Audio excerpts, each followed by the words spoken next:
2023-252, electronic application of Oldham County Water District for an alternative rate adjustment. My name is Angie Hatton. I'm Vice Chair of the Kentucky Public Service Commission, and joining me today is Commissioner Mary Pat Regan. If you have a cellular telephone, please set them to silent mode or turn them off at this time. The hearing today is for the purpose of taking evidence in this matter. At this time, we'll have entry of appearance from counsel. I also request that each party's counsel identify their witnesses. Damon Talley with Stalking and Ogden, and joining me. I'm Emily Childress with Stalking and Ogden. And for our witnesses today, Russ Rose, CEO, and Lacey Cunningham, Finance and Administrative Manager. All right. And for staff? Amanda Lawson and Mariah Tassie for commission staff. I've been advised that public notice has been given and filed in the record. Is that correct? That is correct. It was given on April the 4th in the local newspaper. Are there any outstanding motions?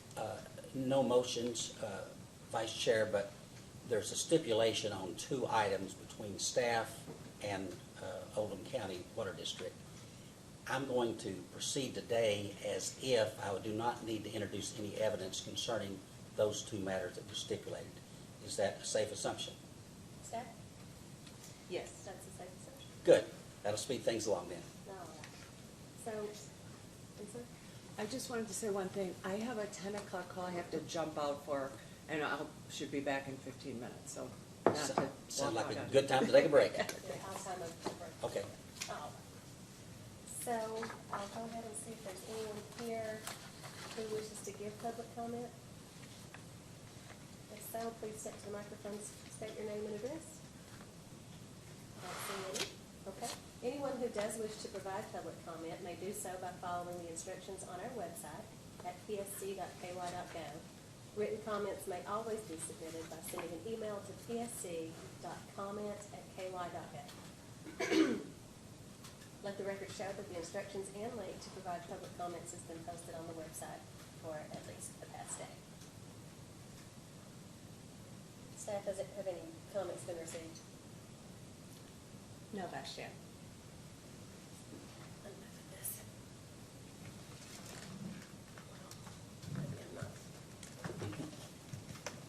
Scoot down a little bit, that might make it a little easier. You cozy? That's okay. Okay.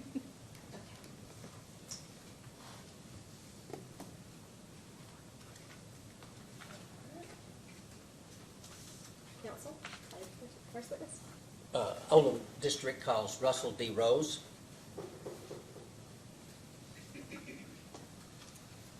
Raise your right hand, please. Do you swear or affirm that the testimony you're about to give is correct under penalty of perjury? I do. Okay. You may be seated. Please state your name and address for the record. Russ Rose, 2160 Spencer Court, LaGrange, Kentucky, 40031. May I call you Russ? Yes, What is your title with Oldham District? I'm the Chief Executive Officer. And how long have you been Chief Executive Officer? I've been the Chief Executive Officer since, I believe about 2015. And prior to that, my title was Superintendent. And how long have you worked for the Water District? 2006. So about 18 years then. Approximately, yes. Close to it. Yeah. Have you worked as either superintendent or any other capacity since you've been in Oldham District? No. Before joining Oldham District in 2006, who did you work for? Prior to Oldham County Water, I worked for the LaGrange Utilities Commission. I was a director there. And prior to that, I was the assistant manager for the North Shelby Water Company in the US 60 Water District. When you were with LaGrange Utility Commission as Director of Utilities, give me some information. Is that like the general manager or superintendent? It's essentially the same position that I hold today with Oldham County Water. Okay. And then how long were you there? Approximately 5 years. And then how long were you at North Shelby? About 5 years as well. Okay. Do you hold any certifications that are appropriate for being in the I'm water a business? licensed distribution operator. briefly tell us some of the professional organizations and offices that you hold? I'm a member of the AWWA. I'm a member of Kentucky Rural Water and currently serve as the president of Kentucky Rural Water. Now, is it any truth to the rumor that you've been elected president for life? And no truth whatsoever. How long have you been president? This is my third year, And did you say third and last? third and last. Okay. Yeah. Your term ends when? Should be in August this year, so. Anything else? I'm also serve on the Kentucky Infrastructure Authority Board. I currently serve as the vice chair there as well. And is that, you represent Kentucky Rural Water on the board? I do, yes, sir. Now, do you have a role in the local area development district, the Water Planning Council? I sit on the Water Management Council and currently serve as chair for that as well. Now, since this is an ARF case, I don't believe you filed any written testimony, did you? No, I did not.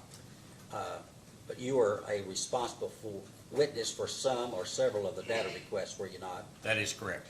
Do you have any changes or additions to your answers to those responses that you need to make today for any reason? No, sir.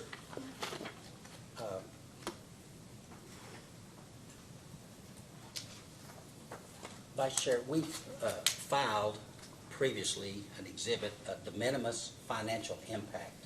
I'd like to distribute this at this time as for identification as hearing exhibit number 1 for Oldham District.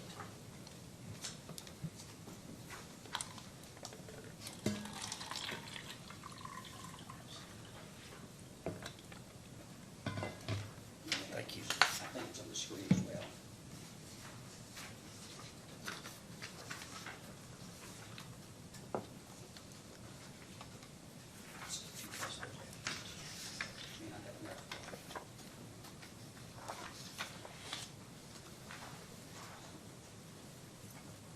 We're going to ask you a series of questions about rounding down. Do you recall on the staff report, and we don't have the staff report up on the screen, but if you need that, Appendix B, do you recall in the staff report that the staff reduced some of the miscellaneous service revenues, for example, connection turn-on charge, and they reduced others as well, but there's some of them that were to the exact penny, like $19.65. Do you recall that? Yes, sir. And some of them were to an even dollar amount, correct? Correct. Now, do you have on your screen there what we've identified for identification purposes as Oldham District Hearing Exhibit number 1? Yes, sir. Well, let me ask you this. Why do you care whether these are $19.65 or whether they're rounded down to $19? Our thought process was it just makes it a lot easier on our staff as well as the customers. If they're coming in, they're not having to fool with change. It's a round number, and it made sense to round down since it wasn't a huge financial impact to the district. Now, at my request, did you put together some information to demonstrate whether it was a large or small financial impact to Oldham District? Yes, sir. And on looking at hearing exhibit number 1 there, for instance, did I ask you to find out how many occurrences of each of these non-recurring charges occurred in the last 3 years, 2021, 2022, and 2023? Yes, sir. And is that what's in front of you there? It is.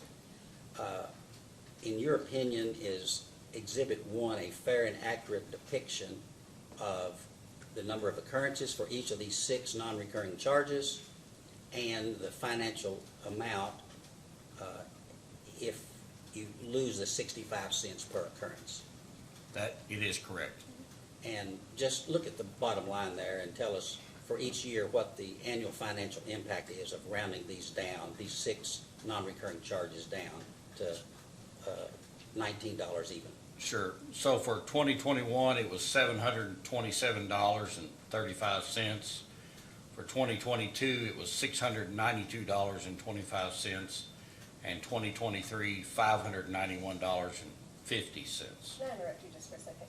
Is this what potential charges would have been if you had been rounding down in those years? Or you haven't been rounding down, right? We have not been rounding down, no.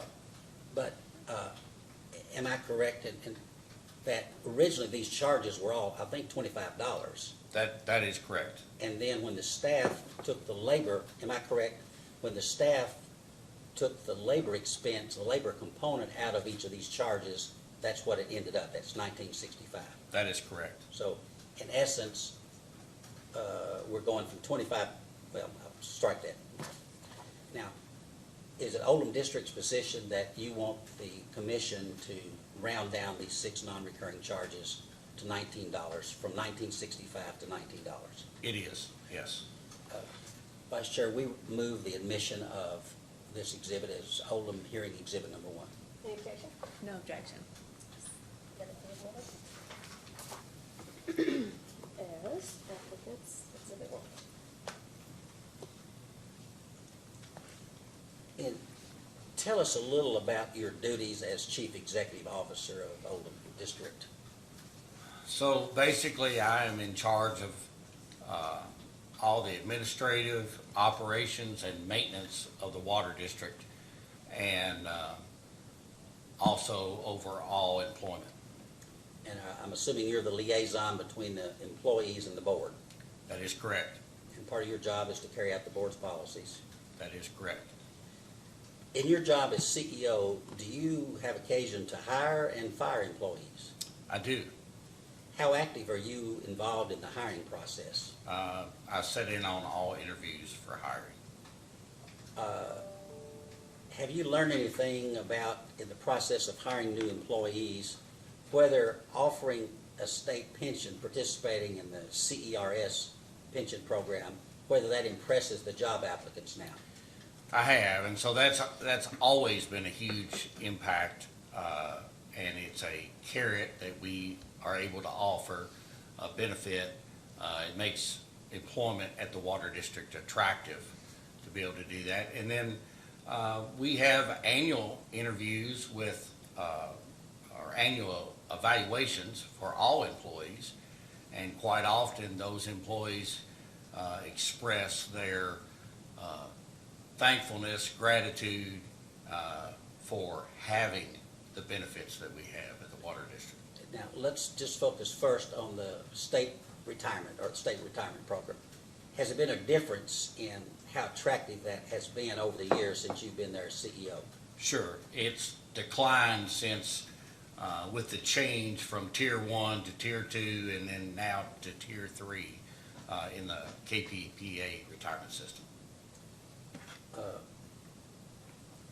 Today, it's more of a, I guess, a 401k hybrid retirement plan than the traditional defined benefit system that it used to be. So you can't just get people in off the street to be a part of the KPPA retirement program, can you? Do I need to rephrase the question? Yes, please. Okay. Does that attract people if they've not been in the retirement program before? Not as well as it used to when they knew they could work 27 and fully retire. Now then, does offering full coverage health insurance play a role in your ability to hire insurance? It hire does. new employees? It's a tremendous factor. And in fact, in interviewing our last couple of applicants, they said that's one of the only reasons that they decided to come to work for the water district. And what percentage of the insurance premium does Oldham pay? 100%, Of single coverage? single coverage and family coverage. Have you learned anything else in these job interviews that you could share with us about benefits or anything else as far as your ability to attract new employees?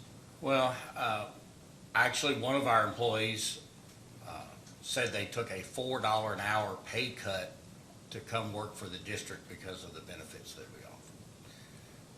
Now, for the employees who voluntarily leave, do you do exit interviews? We do.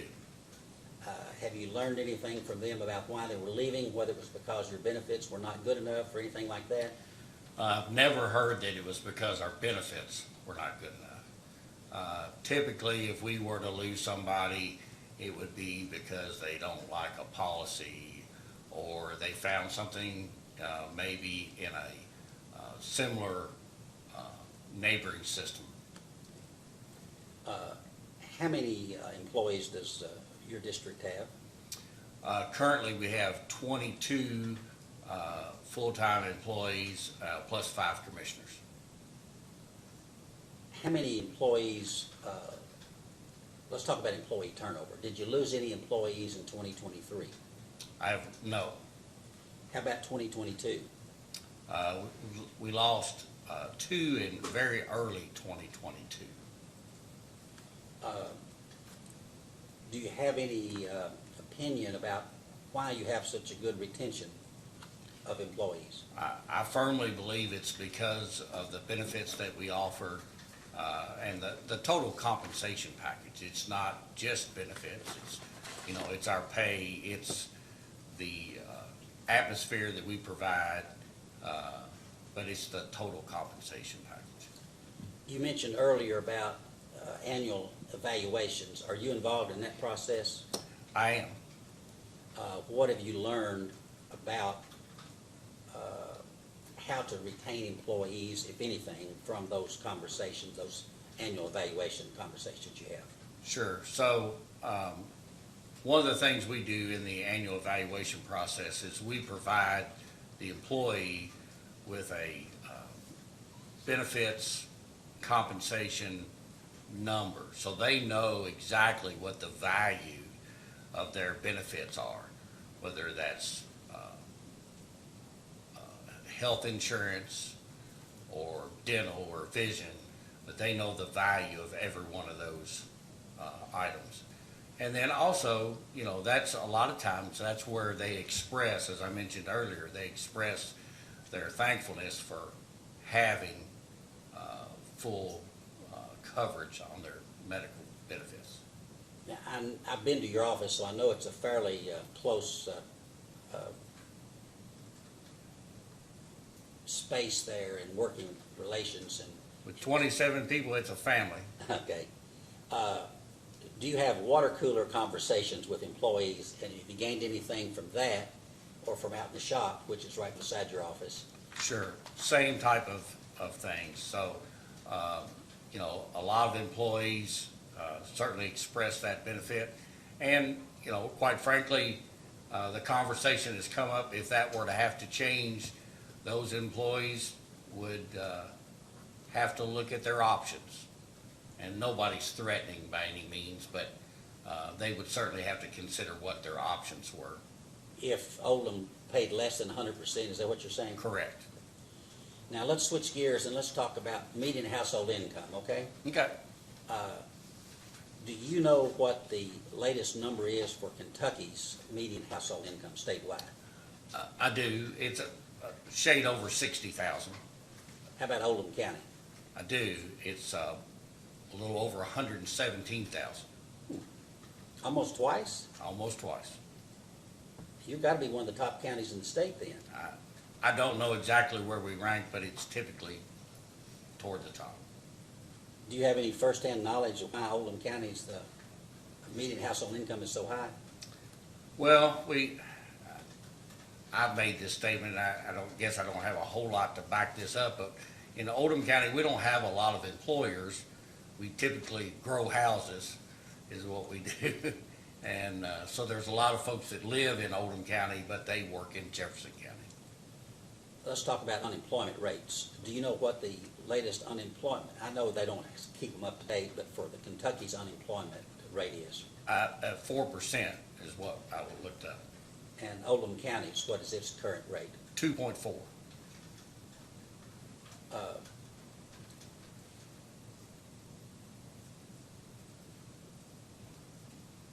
Does having a low unemployment rate and an extremely high median household income in Oldham County impact Oldham County Water District? Sure it does. It makes it challenging to both hire and retain and attract good employees. And you may have said this, but where do most people who live in Oldham County work? Most probably work in Jefferson County. Okay. Do you have any who work in the, for Ford at their, I think, do they have a truck plant in eastern Jefferson County? There's a Ford truck plant that's about 2 miles from the Oldham County line.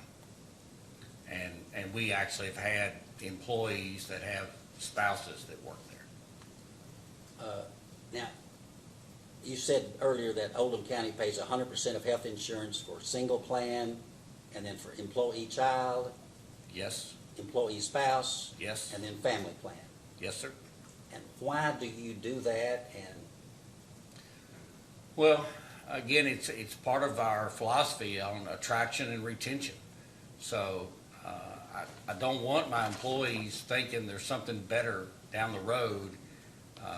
We want to keep those folks, we want to provide a good quality service. And it's hard to do that today if you're constantly changing employees. So it takes a long time to train employees. It takes a long time for an employee to have the number of years in to become a distribution operator. For a system the size of Oldham County, it's a minimum of 3 years experience for them to be able to test for an operator's license. And so we don't want that turnover. We don't want that huge expense of having to train or retrain an employee if someone leaves. do you know offhand how many years Oldham District has been offering full coverage, 100% health insurance? I know it's over 20. Do you think this is working in helping you retain and recruit new employees? I do, 100%. Now, let's talk about your competition a little bit. Okay. Have you had occasion to investigate what the other utilities in the area pay as far as health insurance benefits? I have. So the LaGrange Utilities Commission that we wholesale water to, they currently pay 90% for a family plan and are actually considering in July taking that to 100%. The Carrollton Utilities pays 100% for their family plans. North Shelby Water Company pays 100%. Carroll County Water District pays 100%. West Shelby Water District pays 100%. So those are all neighboring utilities around us. And you mentioned the Ford truck plant. Do you know what they pay? I do. They pay 100%. They have a 100% plan as well. Okay. I'm going to ask you your opinion on a couple of things here. Do you have an opinion on the need for Oldham District to continue to pay 100% of health insurance premiums in order to recruit and retain employees in Oldham's highly competitive job market? I do. I mean, I think it's very important that we continue to do this, not only to attract these new employees, but I can't imagine having to go to my current employees, some of them that have been there over 20 years, and tell them that we're going to start taking that benefit away from them. Are you aware that the PSC staff, in this case, has recommended that Oldham's revenue requirement be reduced by disallowing a percentage of the cost of health insurance premiums in accordance with the Bureau of Labor Statistics report? I am aware, yes. What are your thoughts about that? Keep them brief. Well, I disagree. And I think that, we should look at the labor market around Oldham County specifically to be able to make that determination and not use a national average. Do you have anything else that you wish to say at this time? I do not. Witness is now available for cross-examination. Thank you so much. Good morning, Mr. Rose. Good morning. First of all, if you have any trouble hearing me, let me know and I can repeat the question a little louder for you. And if there's any question that I ask you that's better suited for the next witness, let me know that as well, and I'll defer to the next witness. Okay. First, if you could briefly describe the job market in Oldham County for me. Well, it's very low unemployment. And a lot of professional folks in Oldham County as well. So we have a hard time when we go to advertise for positions. Those are not always easily filled. But we've always been successful. And I think our benefit package has contributed to that. A bit earlier, you referenced an unemployment rate in Oldham County of 2.4%. Yes, ma'am? In a post-hearing data request, would you be able to provide the reference where you got that number from? Sure. It was from the 2022 census.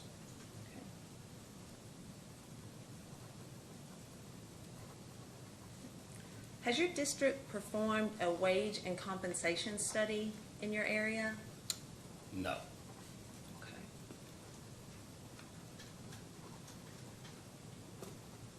And can you tell me where the district is getting its labor market information from?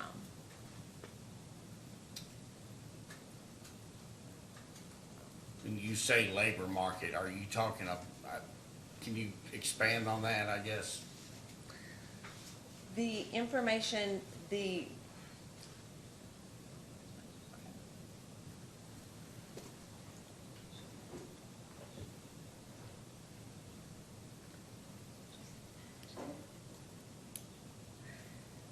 employment information that's provided in the data request response that's been relied upon. Could I see that? Let's get that pulled up for you.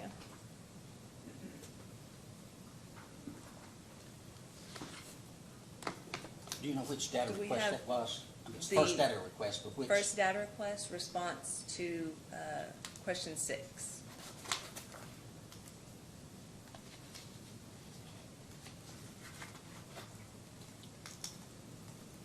Sure, so that's, I mean, it's just from our experience in hiring employees. Okay, so just from personal experience in your hiring process? Yes, ma'am. Okay.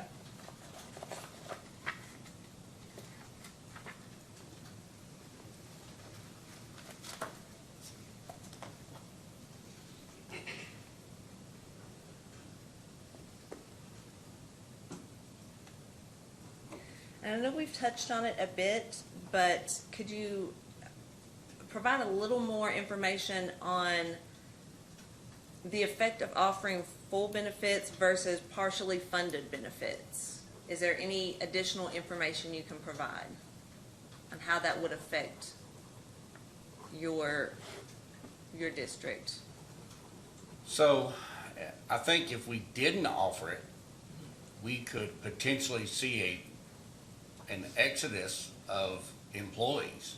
And so I think that would be a super negative to the district if all of a sudden we've got folks with 15 years, 10 years, 20 years experience that start seeking other employment, or at least start looking at other options that they might have. You mentioned that you have annual reviews with employees. Has this been something that you've specifically asked your employees about, what their response would be? We have specifically asked employees about this. And what has their response been to that? It's always positive that we provide 100% health benefits.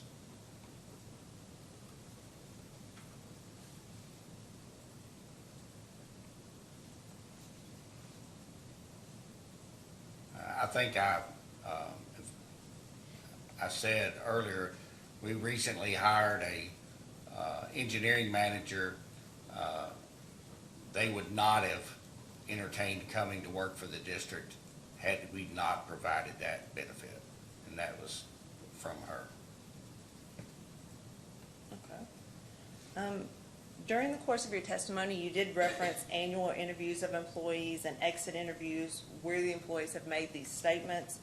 In a post-hearing data request, could you provide a copy of those annual and exit interviews to support your statements today? I can. I don't know that the annual interview process specifically references their comments. Okay. And does Oldham District plan to continue to offer benefits to its board members after this rate case? Yes, ma'am. Okay. What type of insurance do you intend to provide? As far as the coverage plan, or I'm not sure. Will it be full compensation, a full benefits package, medical only? The same package that the employees receive. Okay. And what percentage of contribution does Oldham District plan to make to its board members? The same as The employees? same as their other employees. Okay.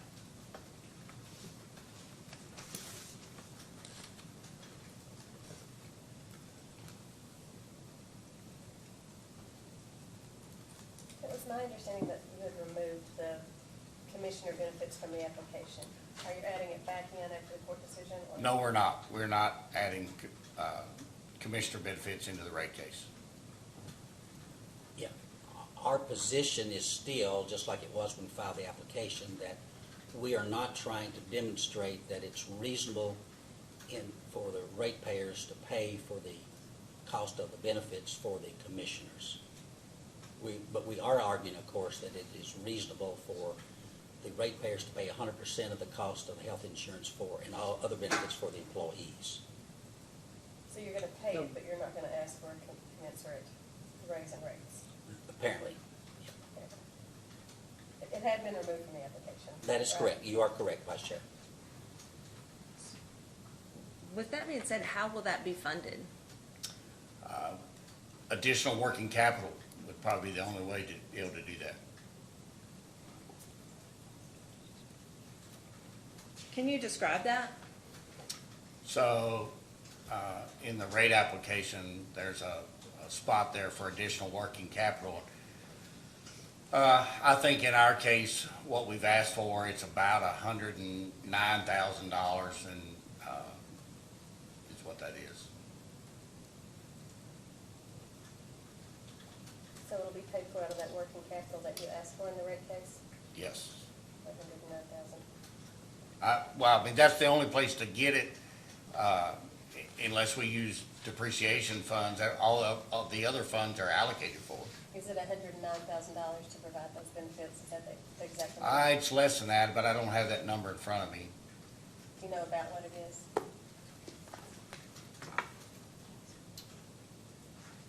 And if you don't, we can request it later, but if you know.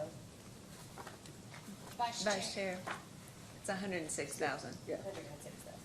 That sounds accurate. You are asking for it in the rate case, then, you're just calling it working capital.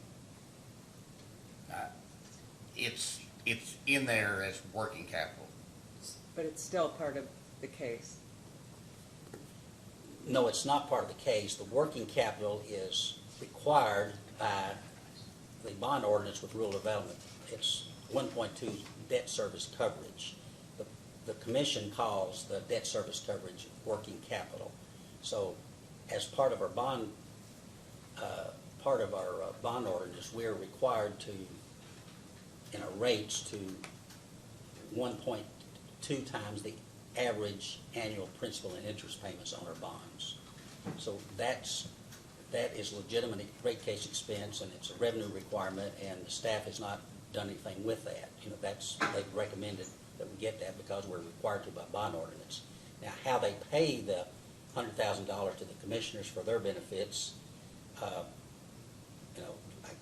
don't know how they've been paying it, but Kind of sounds like the witness does know how they're being paid, that they're being paid out of working capital. Unless $3,000 is in their working capital. But I know you're not testifying right now, so That's I'm not right, trying to yeah. push you. yeah. Staff. Staff has no further questions. Okay. Good morning. Just a couple of questions. You said that the insurance has been fully paid for the last 20 years? 20 plus, yes Okay. ma'am. And has there any discussion on employee contribution to it? Would you still think that if an employee had to pay a portion of it, you could not compete in the marketplace? I think it would be more difficult to compete in the marketplace, Okay. certainly. And of the 27 people, how many people live in Oldham County? I don't have that exact, I don't have that number, but the majority probably do not. They do not live in Oldham County? Yeah. I think that's all the questions I have. Thank you. My turn.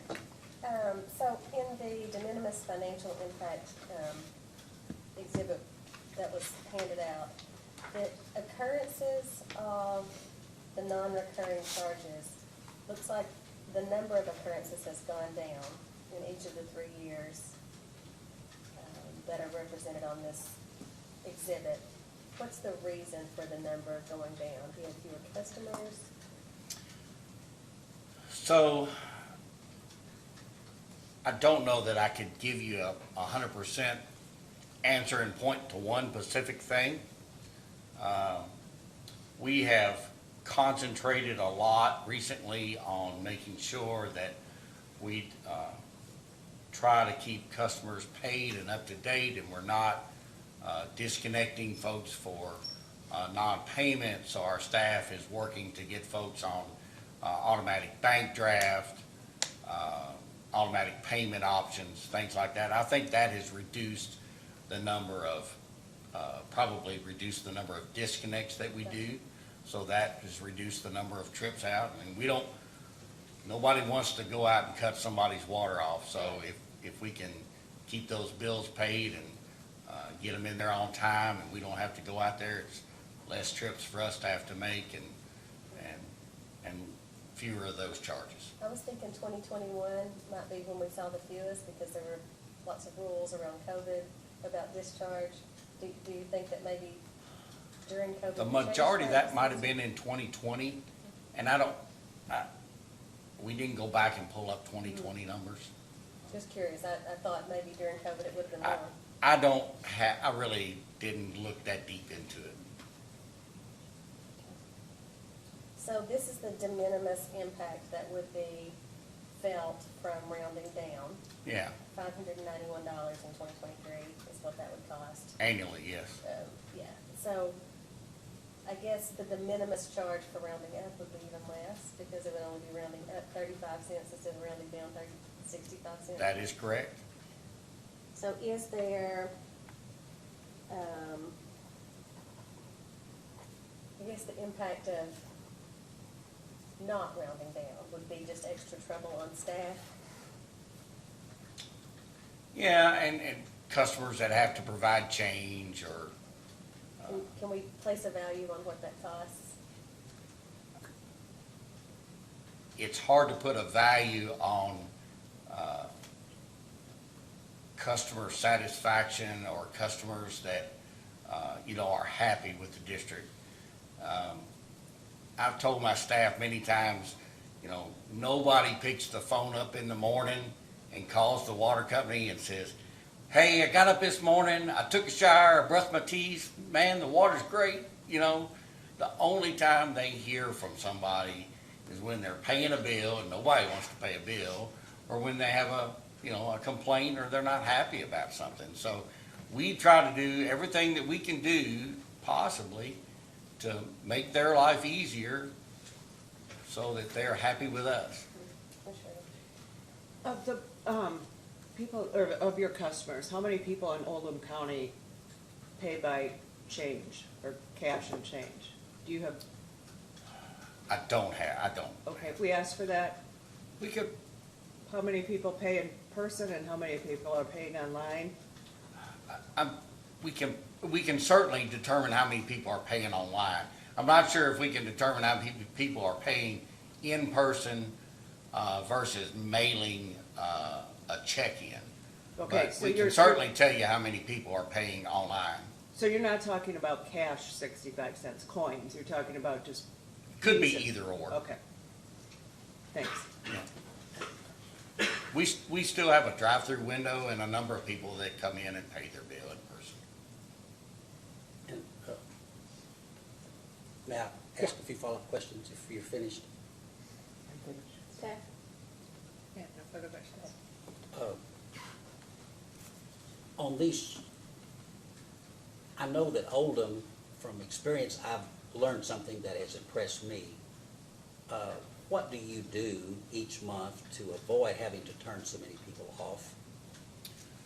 Well, we contact every customer that's on the disconnect list the day before they're scheduled to be disconnected. So now that's an automated phone call. A few years ago, it was my staff physically picking the phone up and dialing approximately 200, 250 people that day. And then, have you been successful in reducing that number of potential disconnects from 200 and some each month down to a lower number? Yes, sir.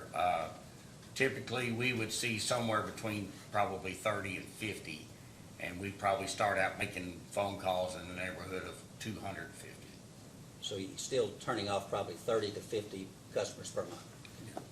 Now, I hadn't thought about rounding up to $20. How do you think your customers would feel about $20 as opposed to 19?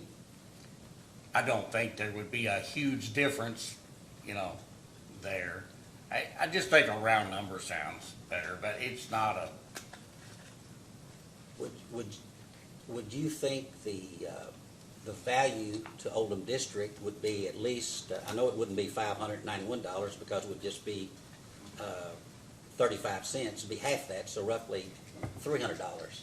Do you think the value to Oldham County per year of having a $20 connection turn-on charge or field connection charge would amount to at least $300 a year? I do, yes.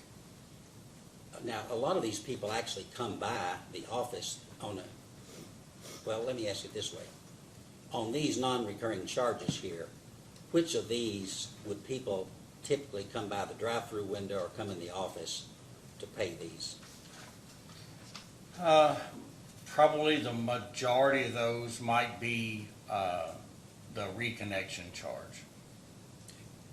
So all the reconnect charge most of those would be people who would have to come to the office or the drive-through. And it may vary, Mr. Talley.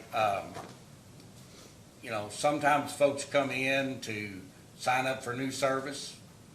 But we also provide that, the ability for them to do that online as well. So, Ms. Cunningham might be able to speak to the numbers of how many folks actually come in better than myself.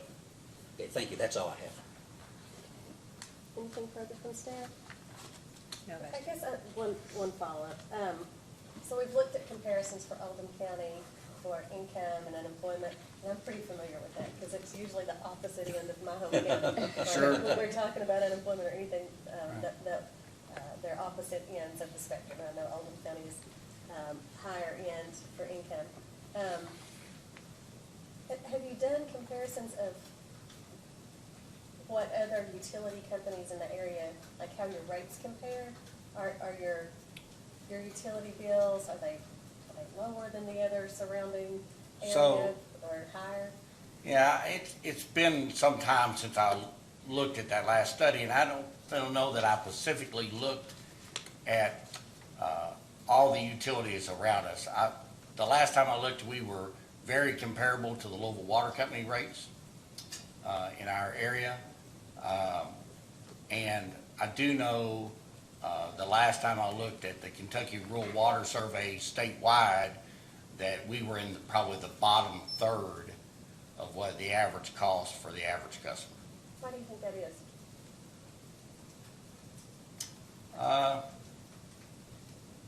I think we provide great service. Our employees do a great job. We've got over 9,000 customers with 22 active field employees and office personnel, and so it's not a huge number per customer. We have a great source. We try to stay on top of our, what we do. We try to stay on top of our bills, and we don't try to overspend. We spend our money wisely. So it could be that it's well run, that it's well funded. Your I customers think, can I afford think it is customers. well run at the risk of Bragging. bragging. Yes, I do think it's a well-run system. But also the customers are paying their bills. The customers do pay their bills. And you can see that by the number of reconnects that we have. We were just talking about, if we're not out of over 9,000 customers, if we're only disconnecting less than 50 a month for non-payment, it's a really low percentage that we're having to disconnect. But I attribute the majority of that work to my staff, because typically the day before disconnect day, that number is 250. So they're working to bring that number down every month. And they're not required to do that, to call everybody, but they do. And also to get those folks on bank draft and automatic payments and those type of processes that we can now offer today. So you've compared it to Louisville rates recently. So the utilities aren't cheaper in Oldham County. Is cost of living generally cheaper in Oldham County than Jefferson? Oh, no, it's much higher. Much higher to live in Oldham County. That's right. Anybody? I think it's higher. Yeah, it is. than Jefferson County. Let me follow up. I'll give you a chance to brag. What is your water loss? It's less than 10% right now. And isn't it a fact that you're bored and you wring your hands when it gets up to 9%? It's usually much lower than that, isn't it? We like it to be in single digits. Is that a factor in offering great service at a cheap price? Well, An sure. affordable price, okay. If it's not leaking somewhere, then that's money saved that we can use towards something else. And then I believe you produce your own water, We do, and that's a factor as well. a factor in having lower rates. Yes. That's all. Anything else? Would you like to admit the exhibit, Yes. the objection? Okay. Submitted, Thank you. and I think we've timed this pretty well. But if we took a 20-minute break, that would get you through a lot of your phone call maybe. Come back at 10:10, is that okay? Thank you. Yep, all right. Use my gavel.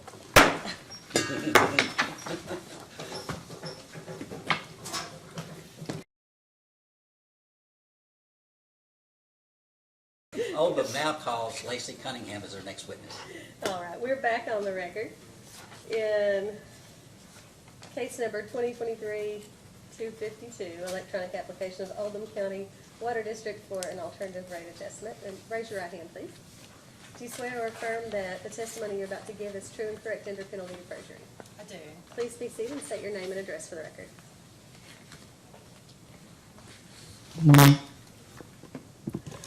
Lacey Cunningham, and my address is 2160 Spencer Court, LaGrange, Kentucky 40031. Okay. Counsel? What is your title at Oldham District, Finance and Administrative Manager. and how long have you had that position?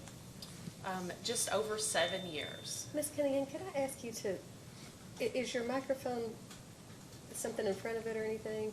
It's like a weird sound, and it wasn't for the last witness.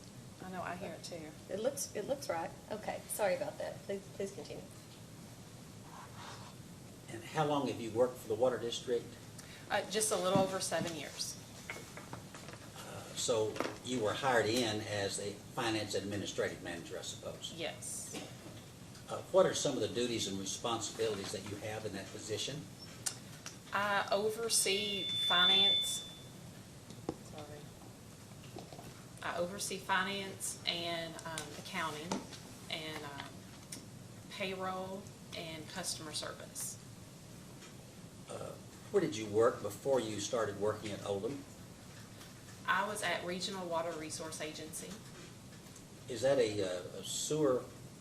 They provide the sewer for the Owensboro area. How long were you there? 4 years. Of what capacity? I was the finance director. What is your educational background? So I received a bachelor's in accounting in May of 2004 from Bellarmine University, and a master's in business administration from Bellarmine University in December of 2004. Are you a certified public accountant? I am. When did you achieve that? 2007. Do you take all the annual continuing education classes to keep that up? Yes, sir. I do not believe you provided any written testimony in this case since it was an ARF case. Is that correct? That's correct. Were you the responsible witness for several of the data responses that were filed in this case? I was. Did you file a verification to verify the accuracy of that information? Yes. Do you have any changes or additions to your answers to the responses that you I do not. Were you involved in the preparation of the rate case application? Yes, I was. Is it fair to say, without you bragging, that you had a heavy hand involvement in that, correct? Yes. We've talked some about commissioners' benefits when Mr. Rose was on the stand. You heard that testimony, correct? Yes. Now, from the very beginning of this case, has the Water District sought to recover the slightly over $100,000 that it pays the commissioners in benefits? We did not include that in the original application. And why did Oldham not include that? So we wanted to have the response from the recent declaratory judgment to make sure it was a lawful benefit. And we didn't want to delay the rates actually being put in place for this case. So when you filed the rate case back in August, I believe it was, is that correct? Yes. You did not ask to recover those in this rate case. Correct. Now then, since that time, the Franklin Circuit Court has ruled that it is lawful, am I correct? Just this, earlier this week, yes. Okay. The court ruled that it was lawful to pay those benefits, correct? That is correct. So why didn't Oldham District try to amend its application to include recovery of those benefits as part of this rate case? We didn't want to delay the actual rate going into place. Now, it's my recollection from the testimony in this case that those commissioners at Oldham District have been paid the same health insurance benefits as the other employees for maybe to the early or mid-1990s. Is that your understanding? Yes, it is. How have you been paying those benefits since then until now, or recently, before this rate case, how have you been paying them? So it's been part of our operating expenses. And they're still part of your operating expenses, I assume. Yes. Now, is there any hidden line item anywhere, any line item in the rate case application where you were trying to seek these $103,000, $105,000, whatever they are, for the commissioner's benefits? Was that in there anywhere, trying to sneak it in some way? No. So, since we have not asked for those benefits, how is Oldham District going to be able to pay those to the commissioners in the future? So it would really kind of come down to our cash flow and figuring out where that extra cash could come from. I know Mr. Rose spoke to it, but hopefully, if it is the cash we normally would set aside for depreciation, that matches our depreciation expense, it could be from the additional working capital. So any cash that would be in addition to what the rates are. Interest income from earnings, would that be a possible place? If the rates were higher than what the incoming revenue was, yeah. Do you have rental income that the district gets from renting out cell tires on your tanks? We do, but that's included, that's already incorporated into the application. Yeah. because you reduced the amount you needed to earn from rates because of interest earnings and because of the rental off the cell towers? Yes. Okay.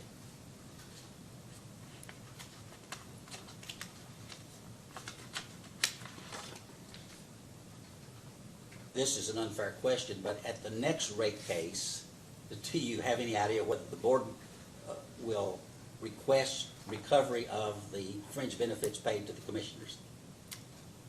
I do not really know that, but I would assume that with the recent order, they may definitely consider it. I'm not sure what their final decision would be. But you don't have a vote on that. No. Okay, let's talk about rate case expenses.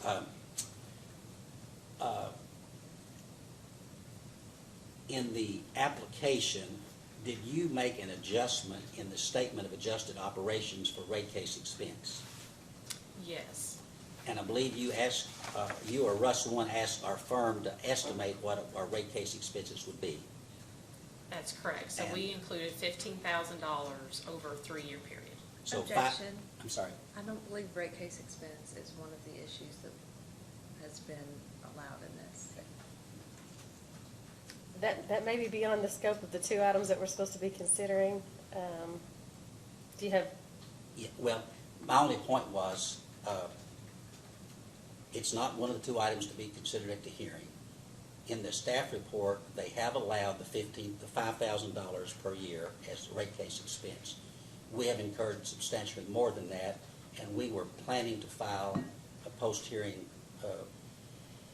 request to show all the rate case, our entire rate case expense and invoices. Typically, in a general rate case, you have to file that monthly, but in this case, there was never a data request requesting the rate case expense. But, and that's all I was going to try to do was to demonstrate there was more than that, and we could file that later, but that's nothing this witness needs to talk about then, so. I think that we should stick to the two areas that the staff has been prepared to question on today. And if we need to do some sort of a post-hearing filing, that we'll handle it that way. Okay, that's fine. Thank you. Okay. Do you have anything else that you wish to add at this point? No, sir. Okay. The witness is available for cross-examination. Ms. Cunningham, if you have any issues hearing me, let me know, and I can repeat my questions a little louder. I'm going to start with your responses to staff's first DR, question 6, if you're able to get that pulled up.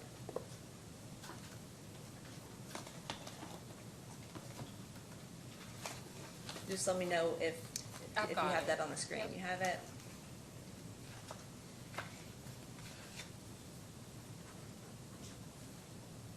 In the, I believe it's the second paragraph of the answer, there's a statement there that says that Oldham District provides many, say that many mid-sized and large employers in the area offer health insurance.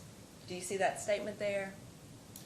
Yes, I do. Can you tell me how Oldham District came to that conclusion?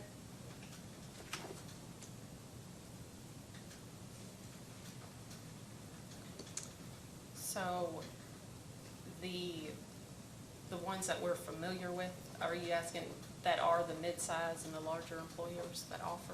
Yeah, just in specific examples of how Oldham District came to the conclusion that mid-size and larger employees in that area provide health insurance. Where did you draw that information from?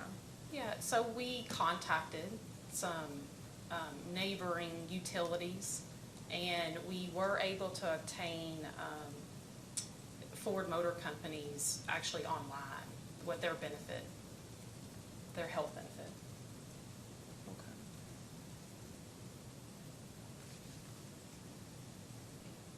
Do you happen to know what percentage of employers in the area offer health insurance?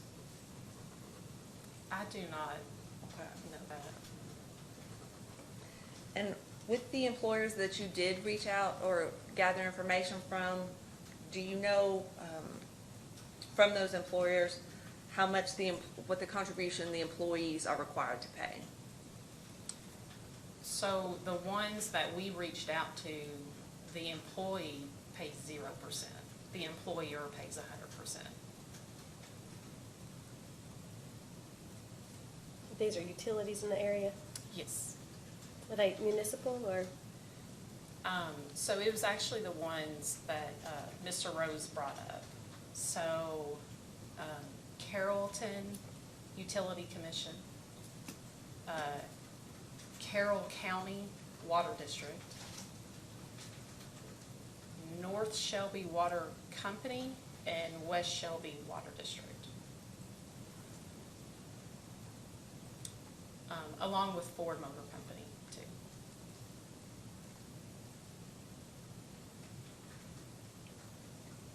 Sorry, staff. Have you had a chance to review the Bureau of Labor Statistics information about employee contributions? I have looked at that report, yes. Do you feel as though Oldham District is an outlier to the BLS statistics? Well, I honestly have a hard time fully grasping. I mean, there's lots of categories that are broke out, and I'm not sure I believe it's private workers is what was kind of pinpointed to be used for the adjustment, but I'm not sure that fits Oldham County. Okay. Are there any specific reasons why you feel Oldham District would not fit as part of a national statistic? What sets it aside? In regard to what health insurance Yeah. percent that the employer should be paying, Yes. I guess in a broad sense, I feel that our community, and when you look at our customers, they have a very high, in a positive way, a high expectation of the service that they're receiving. And I think that we need to have very competent employees to provide that service. So I think that we need to offer a rich benefit in order to attract and retain competent employees.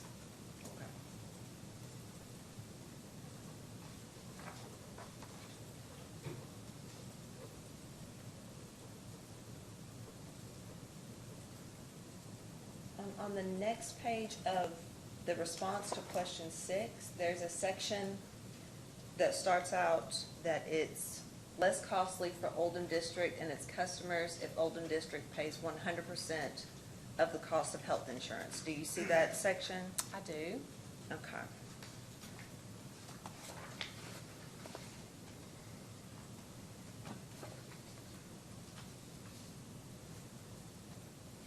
In that section, it's mentioned that Oldham District, it was suggested that an increase to pay to offset the cost of health insurance premiums was suggested by a former PSC commissioner.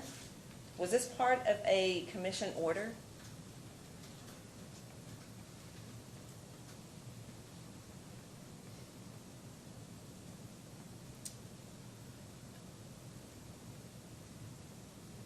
I don't know if I fully understand what you're asking. It is,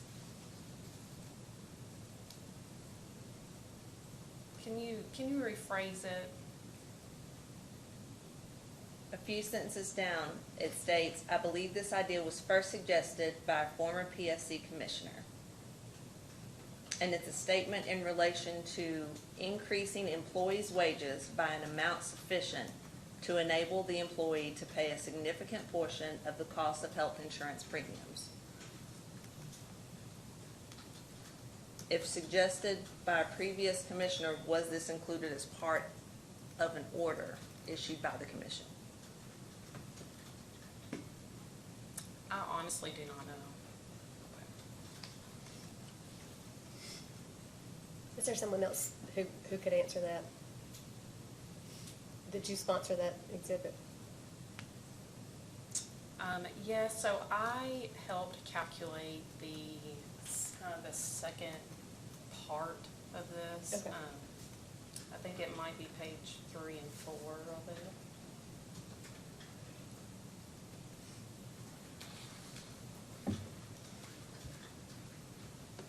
I'm sorry,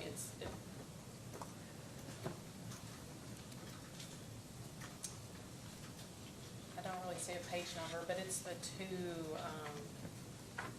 the final 2 pages included with a response to number 6. So we haven't excused the other witness if you need to get that answer.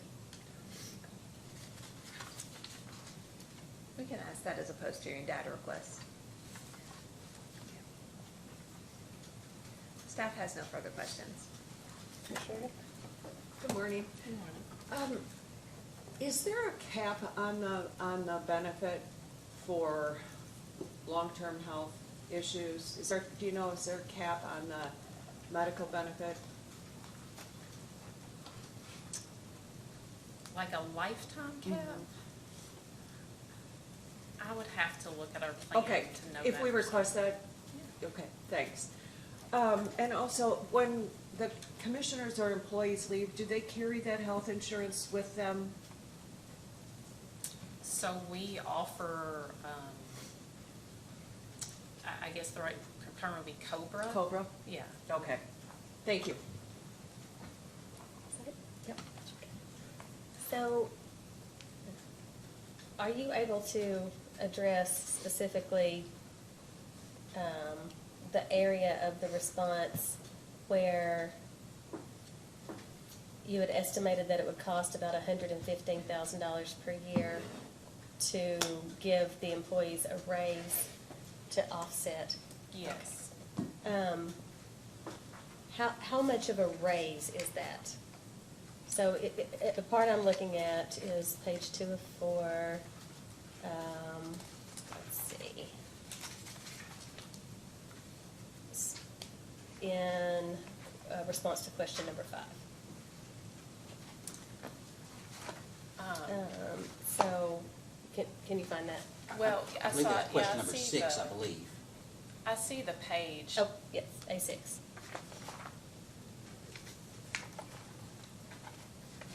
The last 2 pages of it kind of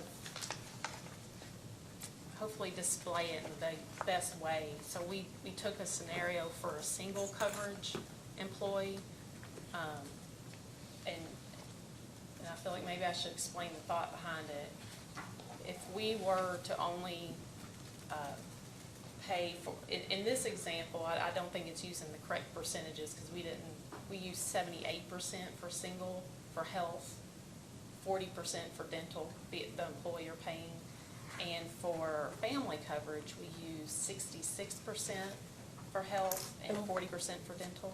Where did you come up with those percentages? You were just estimating like what some other districts are able to pay, or? Yeah, so, back on the single page, we were referencing, PSC case number 2023-00134 of what we saw that percent Okay. on that. So just a recent PSC case and a Yeah. percentage that was allowed. Vice Chair Hatton, if you can't see those tables on your screen, I've got copies of that response, if you need those. I can see them. Does anybody else need them? No. Okay. Okay. good.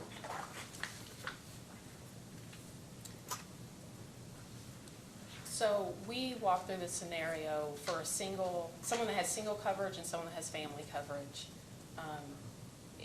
So for example, for the single coverage, in the bottom part, the employee net paid, our goal would be to make that the same, so that the employee doesn't have an impact from us switching or lowering that contribution into health. So if we were to increase their salary, we would also be increasing the amount that's paid into retirement and into payroll taxes. But for the employee to net the same amount, the impact for a single coverage would be using the assumptions we have in here, $1,785 a year. And then on the family plan, we did the same thing. So what the employee's currently netting, take-home pay, we've built the scenario with the change in the contribution, and for them to net the same amount, the impact will be $7,368 a year for each family cover employee. Okay. So where it's talking about the $115,000 per year, that it would cost Oldham District, that more, it would cost more to give raises rather than pay the insurance directly.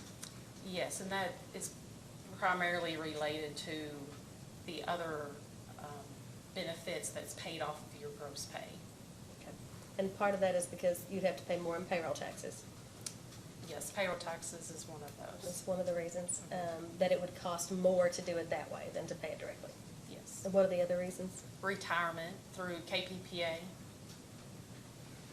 So the higher wages cause you to pay more in retirement benefits? Yes. And that, I guess, would employees notice that they're getting better retirement benefits, or would they get better retirement? The benefit to the employee wouldn't change, the retirement benefit wouldn't increase for them.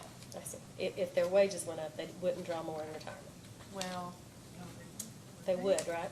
yes, Okay. yes. But that's not something they'd notice as much as health insurance? Is that what you're saying? I would agree with that, yeah. And then, so, in the part I'm looking at, it's suggesting that it would cost Oldham District's customers $1 more per month to provide the extra $115,000 per year. That's using how many had single coverage and family coverage in 2022. Okay. So, Do you think they'd be more today? There is, yes. okay. Just trying to think of the practical implications of why it matters which way we pay it. And that's what you're saying, that would actually cost more in retirement and would cost more to customers than the way they do it now.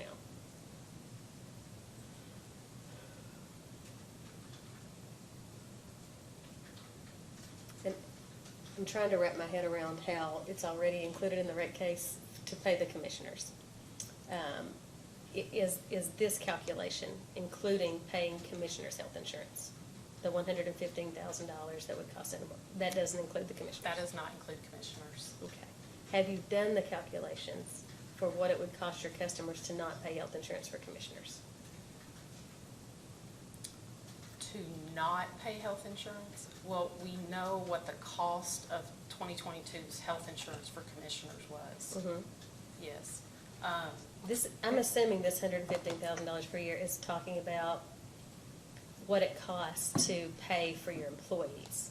Does that include commissioners? That 115,000 is just for the employee. It's just the Just employees, not commissioners? health employees insurance? only, yes. And so what I'm asking is, if you've done those calculations, including, like, what will it cost your customers to pay health insurance for your commissioners? At our current benefit, which is also the same as the employees, 100% employer contribution for that, it's included in our application. We removed that. It was a little over $106,000. Okay. So if it, I may not be asking the questions clearly. From what I'm looking at, it would cost an extra $115,000 a year at the current percentages you're paying, which is 100.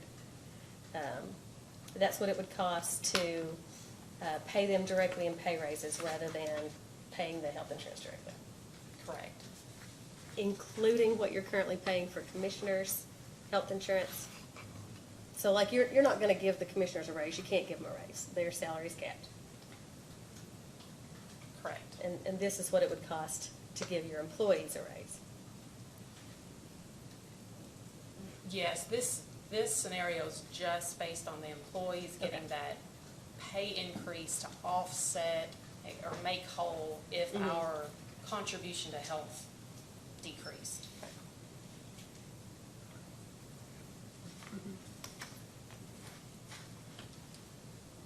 Currently, you pay 100% for commissioners' Yes. health insurance. Do you know where that money is coming from in the new rate case? Is it from, as Mr. Rose suggested? I mean, I guess we feel like unless we decided to not fully fund depreciation, that's one area where the cash could come from. The other area would be, the only thing like built into the way the application is set up would be that additional working capital. And currently, that's supposed to be used for debt service? That's additional working capital for debt service. Do you see an issue with asking for it not to be used for debt service? So our debt service is included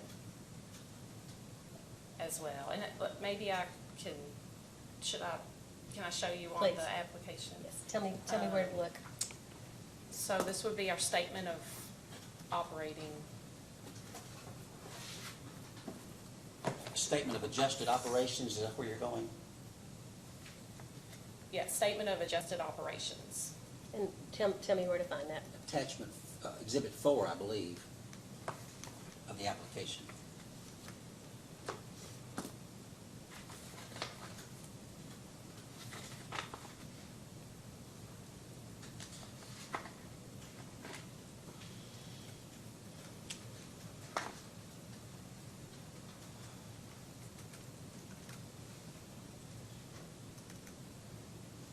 One second.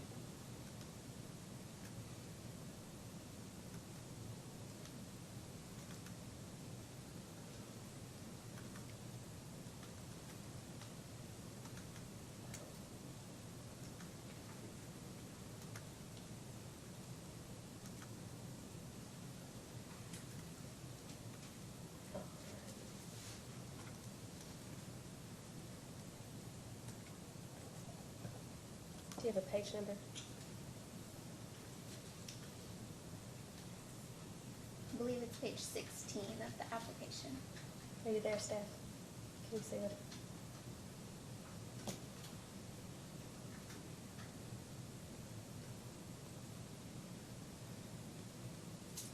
Okay.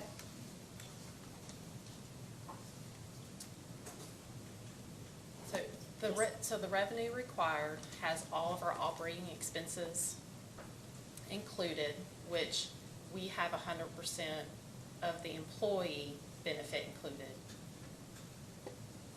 We did just, I guess based on precedent and to not delay the case, we did remove that commissioner piece of the benefit from the operating expenses. And when you look below the revenue requirement calculation line, just below that shows that pro forma operating expenses. And then we add on what we need to cover our principal and interest payments, which would be 100% of what our debt service is. But there is an additional working capital that's allowed to be calculated to add on into our revenue as well. And then all of our non-operating items are all accounted for here for what we receive. So when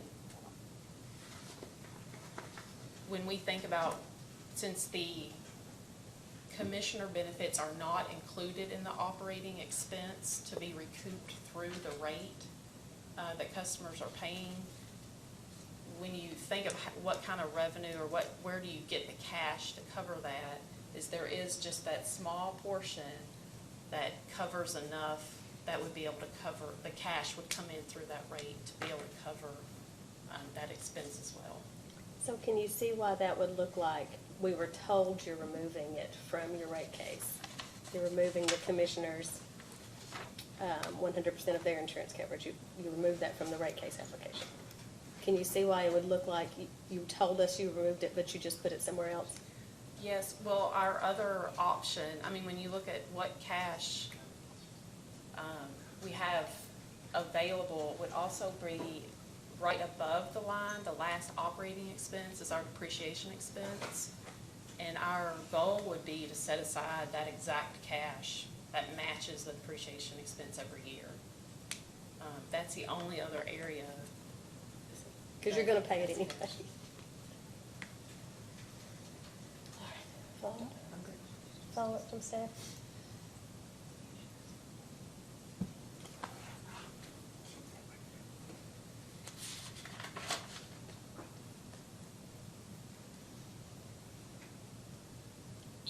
you mentioned that, you were referring to the additional working capital, and then you can see the little letter that matches the explanation down below. So it has a K, and then you've got on the next page the references for why the adjustment was made. Can you see those on the next page? Yes, I do. And so, according to your application, can you tell the commission what K's explanation was?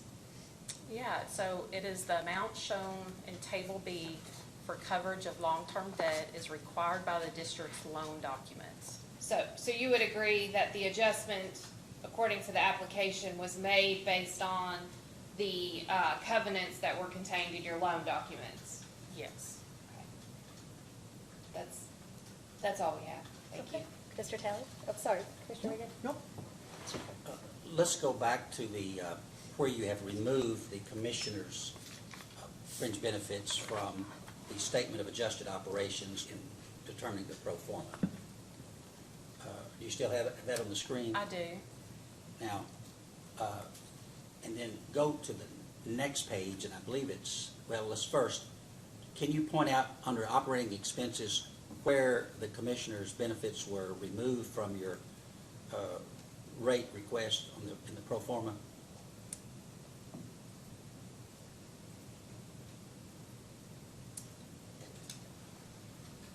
It is titled Employee Pensions and Benefits. Under operating expenses, be the 1, 2, 3, 4th line down, Yes, and D, the letter D is beside it. the letter D as in Damon. But that shows an increase of $43,000. How do you get the $105,000 for the commissioners out of there? Can you go to the next page?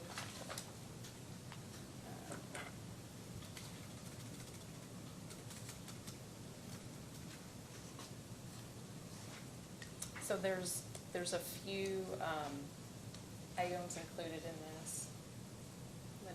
Let me review it first and then. Sure.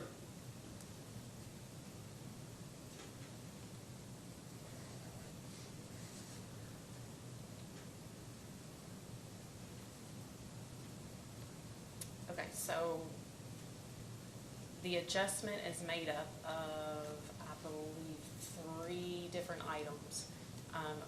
We did, for pro forma, we added to our payroll taxes. We also added for retirement benefits, it did net and add. We did actually consider the decrease in the employer contribution that occurred as well, but because of the additional employee that was added, overall there was an increase for that. And then we did remove the commissioner benefits as well. Can you pull up the staff report, please? Go to page 9. 9.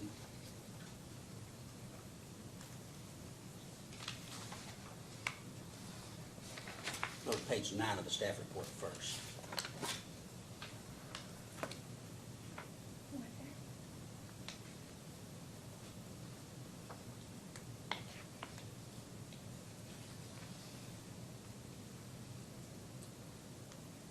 Do you have it, Lacey? I do.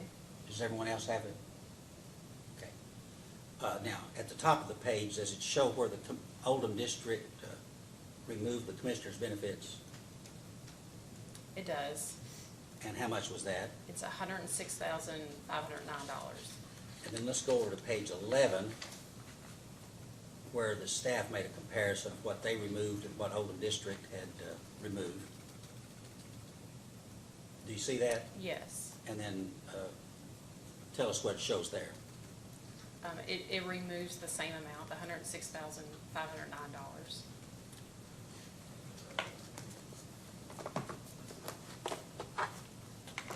I believe that's all I have. Let me check my notes just one moment.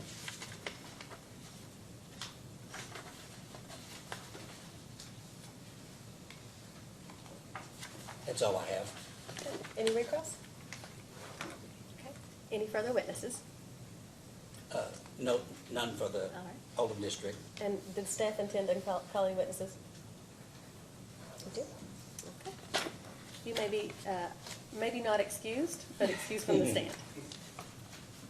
All right. Staff, you may call your first witness. Staff calls Noah Abner.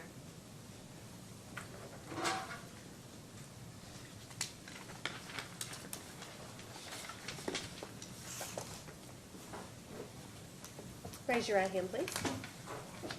Raise your right hand, please. And do you swear or affirm that the testimony you're about to give is true and correct under penalty of perjury? Yes, I do. Okay, state your name and work address for the record, please. Noah Abner, 211 Sauer Boulevard, Frankfort, Kentucky. All right, counsel. Good afternoon, Mr. Abner. If you have any trouble hearing me, let me know and I can repeat my questions for you. Can you state your position here at the commission? I'm a public utilities financial analyst, And how long have you been in that role? a year and a half. Can you tell me about your educational background? I have a bachelor's degree in business economics from the University of Kentucky. I attended training at New Mexico State University for utility regulation. I attended a FERC Uniform System of Accounting training for utilities. And in your role here at the commission, did you prepare portions of the staff report filed in this case on January 1st, 2024? Yes, Have you had a chance to review your contributions to the staff report prior to today's hearing? yes, Do you have any corrections to your contributions to the staff report today? I do have a correction to the staff report. Okay. On page 6 of the staff report, you can see the pro forma operating statement. And I'm referring to adjustment F, the employee pension and benefits line, the $94,445 decrease of commission staff's adjustment to Oldham District's adjustment. In review of the staff report, I, in my calculation of that adjustment, only used the single employer contribution rate for health insurance of 79% and did not include the 67% for family from the BLS report. And how does that number change? So commission staff's adjustment for employee pension and benefits, instead of a $94,445 decrease, it is a $125,241 decrease. Does that create any change to the revenue requirement? Yes, the revenue requirement decreases from 14.19% to 13.58%. Did you bring any documents with you today to assist you in your testimony?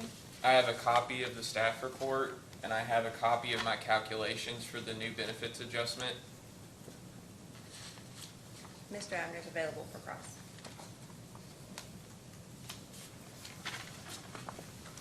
Mr. Talley.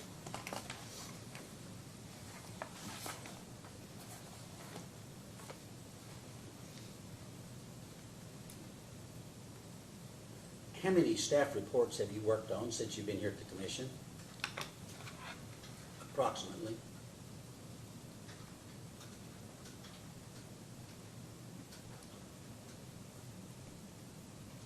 At least a dozen. How many of those were you actually were a signator to the staff report like you are in this case here? I don't know the answer to that question. Is this is not the first one though, is it? No. Would you consider yourself an economist?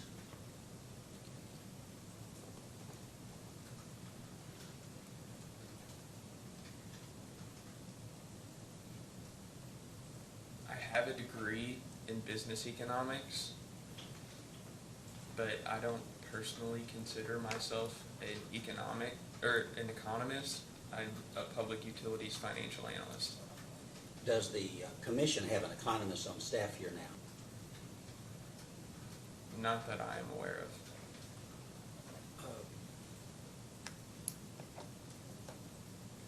I'm assuming you did not consult with any economist in preparing the staff report, that you had no reason to. No. Did anyone on the team, who was on the team with you that prepared the staff report? The signatories on the staff report, I believe it's after page 17, it's an unnumbered page. But it's myself, Jeff Abshire, and Eddie Beavers. And what part of the staff report did you do, and what part did you do of the staff report? I worked on the revenue requirement section, specifically adjustments, and Eddie Beavers worked on the rate design components. And then, so once you came up with what the revenue requirements should be, then it would go over to Eddie Beavers to figure out how to adjust the rates to generate that income. That is correct. And did Jeff Abshire have a particular role in this staff report? Jeff Abshire is my manager, so he reviews my work. Okay. How did you know to make the deductions to the health insurance costs that the staff recommended?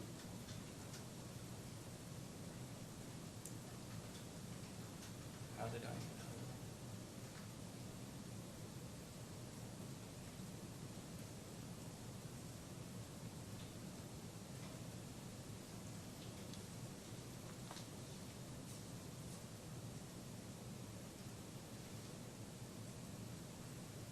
Are you asking my personal knowledge? How did I know what to put in the staff report for the adjustment? For which adjustment are you talking Okay, about? okay. I'm talking about reducing you're aware that Oldham pays 100% of the health insurance benefits? Yes. And in the staff report, the staff has recommended that be reduced. They only recover 79% of the single family and 67% of the single person coverage and 67% of the family coverage. Is that correct? Well, in the staff report, it's just the 79%. Well, okay, but as modified today. Yes. Okay, as modified today.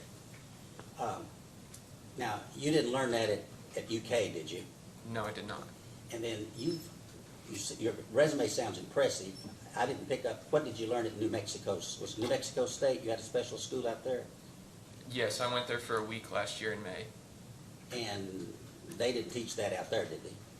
No, they did not. And you had some other special training, I thought I heard you say. Yes. What was that? That is the FERC Uniform System of Accounting. Okay, FERC. And they didn't teach that at the FERC class, did they? No. So when you started on this case, how did you know that if the Oldham was paying 100%, how did you know that that was supposed to be reduced down to 79%? You just didn't pick that out of the air, did you? No, it would be my experience at the commission. Okay. And what in your experience taught you or told you that you needed to do that? Reading previous staff reports.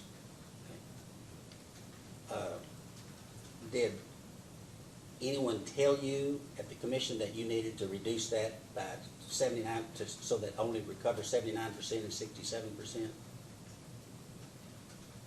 No. Just from reading previous staff reports? Yes, and final orders. Okay. So,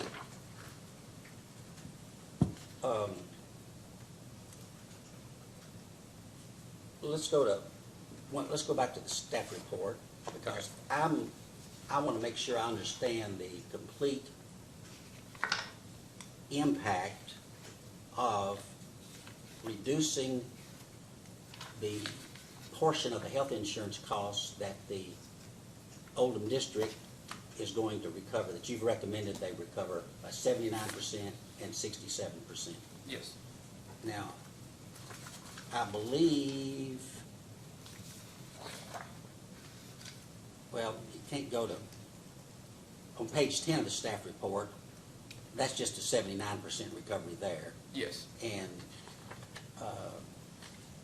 but where is it on, and of course there it shows in that first column under health that there's a reduction of $36,000 Yes. because of that, right? Yes. And then when you go over to page 11, that number 36,000 becomes 94,000. Explain that to me, please. So because of the way that Oldham District filed their application where they rolled all of their benefits adjustments into one, that makes the adjustment, instead of being a single $39,000 adjustment, we have to put into account all of the other adjustments on top of that.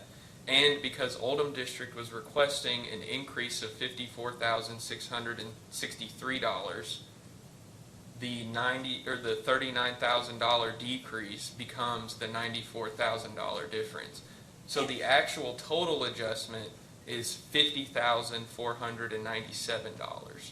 And that is in, if you go back to the pro forma operating statement on page 6, if you go over to the column that says total adjustments, and it's reference F, it's that 50,497. Oh, yeah, okay, the total. So Oldham increased it because they added employees and other reasons, I'm assuming. And then, but what I'm getting at is when you apply that 79%, is the correct deduction from the health insurance $94,445? Is that the number? No, I corrected it today. Well, I'm sorry, no. In the original report, Okay. what I'm going to do is to get to a number that I think is 125,000, but I'm not sure, okay? So in the original report, the result of applying the 79% recovery to the health insurance for the employees only, not the commissioners, was that amount, shown on page 11, was that amount $94,445? Yes. Now, because you were conscientious and you checked yourself again, getting ready for the hearing as you should, you discovered that, I should have applied the part of the employees, several of their employees, get family coverage. So you had to reduce it so that only 67% of that would be recovered. And am I correct that the result of the revised report is to deduct another $30,796? Is that the right number? So commission staff adjustment in the column section, that you're referring to the 94,000 Yes. changing to the 125,000. Yeah. Right. Yes.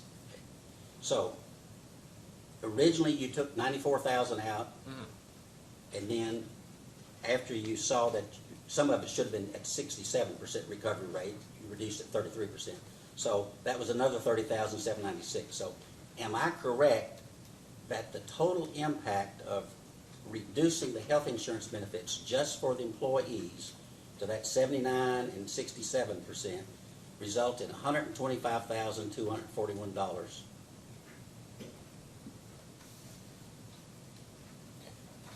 Well, no, because the total benefits package for employees also includes dental, vision, life, and long-term. I stand corrected, but the health insurance deduction and the dental insurance deduction, those two deductions together total $125,241, right?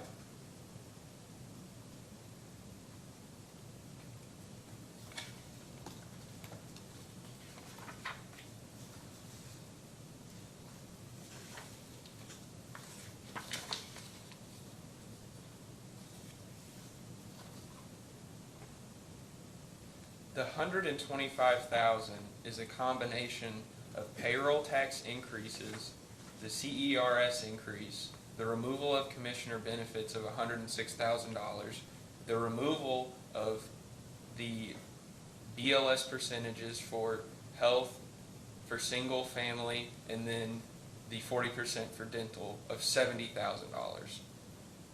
So it is a combination of 4 separate items, the way that Oldham District presented it in its application. So, am I correct that by the commission staff recommending that the health insurance be reduced by the BLS percentages and the dental insurance being reduced, that is going to cost Oldham District $125,241 a year?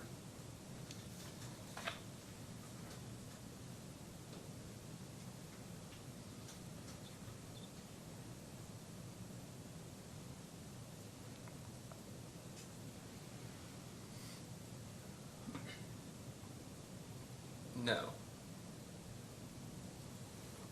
And why not? Because the BLS reduction for single was $8,740. I'm sorry, let me get those numbers again. What was BLS for single was how much? And this is based off of the calculation that I did for the single and the family. Okay, So the BLS reduction amount for the single is $8,740. The BLS reduction amount for family is $84,690. The reduction for dental is $8,767. And those are the decreases using the percentages from the pro forma amounts that were provided in DR responses. okay, so instead of $125,000 that I thought it was, it looks like we're talking about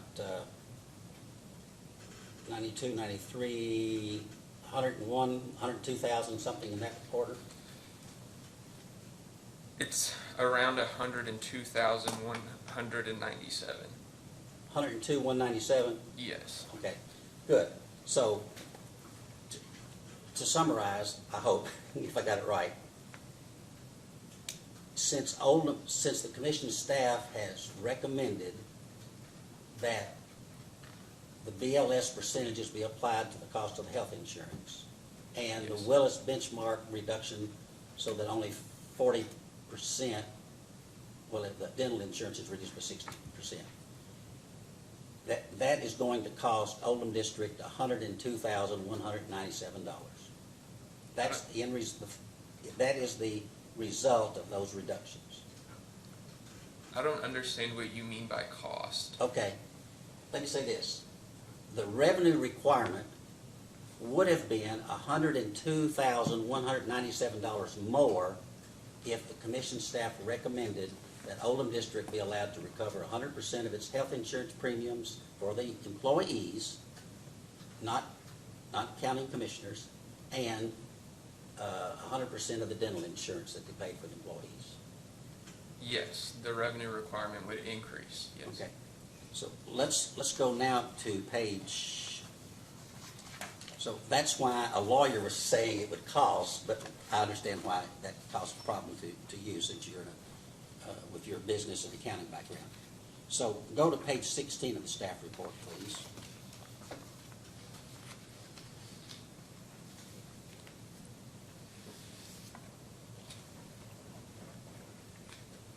Are you there? Yeah. Okay. So up at the top of the page, and if I'm at the wrong place, you tell me, but up at the top it says, you've got that table, you've got 2 columns, one for Oldham District, and that's from its application, and the commission staff. Yes. So the required revenue increase of $944,172, that's what Oldham District had requested, correct? Yes. And you gave us a number earlier, that $718,308 that the staff had come up with, that number is different now. What is that number now? $687,512. 687,512. Okay. So the 102,000, let's just make 102,000 out of the 944,000 which the water district had requested. So that is 1/9, which is what? 12 or 13% reduction in the amount of money that Oldham District is requesting? Around. Okay. It's 1/9, basically. Okay. Now, so assume that the commission agrees with what staff has recommended, and the Oldham District's revenue requirement is reduced by $102,197, as recommended by the staff, and assume that Oldham District continues to pay 100% of the health insurance benefits for its employees, not the commissioner, just employees, in order to retain its current employees and to recruit new employees, as Mr. Rose testified. Where will Oldham District get the funds to pay that 100% of the premiums? In other words, where will it get the $102,000 that it's going to need? I don't know. It'll probably have to come out of depreciation reserves, I would assume. Is that a logical place that it could come from? Objection. I'm sorry. Can't speak to what Oldham County's gonna do. It's outside the scope of what he can speak to. From an accounting standpoint, what are possible sources for it to come up with that $102,000? I do not have a CPA, so I'm not going to give accounting advice. Okay, fair enough. Now, let's talk about the BLS for a minute. And the basis for making the reduction to the health insurance benefits, okay? Have you read the Bureau of Labor Statistics study? Have you seen that? Yes. Okay.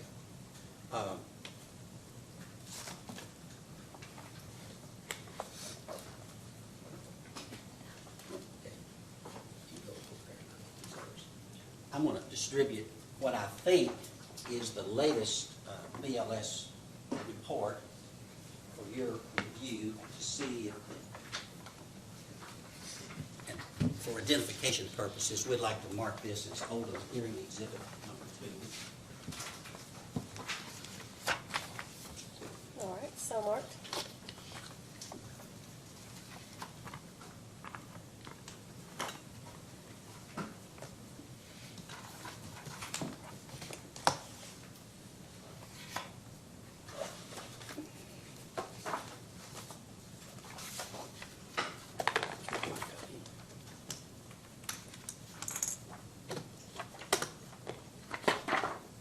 Now, what I handed you, or Ms. Childress handed you, was it says news release, Bureau of Labor Statistics, September the 21st, 2023, and it's got USDL-23-2024. I don't know if this is the BLS study that you used, but are you aware whether this is the most recent update to that study? I don't know if they released the one for March 2024 yet. Okay, well, let's go over to page 11 in this report and see if any of this looks familiar to you.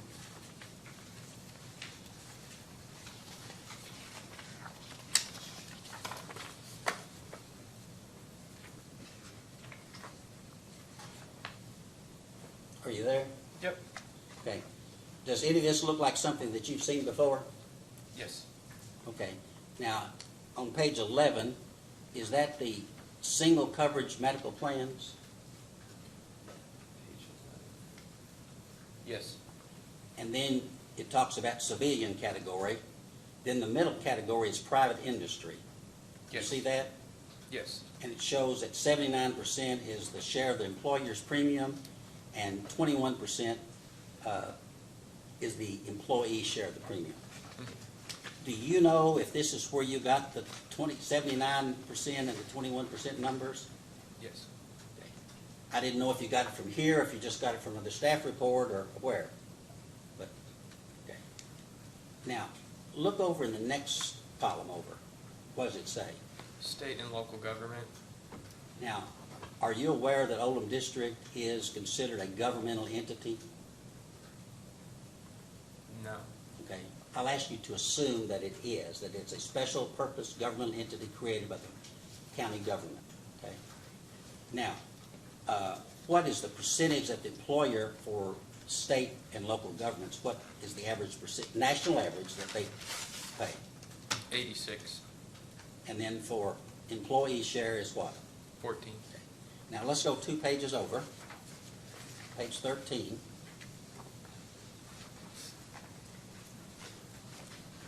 And you see at the top line there, all the same categories, same columns, and then this is for family coverage medical plans, correct? Yes. And what is the private industry employer share 67, and the employee share? 33. Now, assuming that Oldham District is a governmental entity, a local governmental entity, what would its share be under this column here?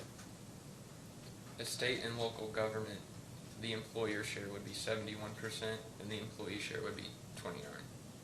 Now, why did you choose to use the private instead of the state and local government?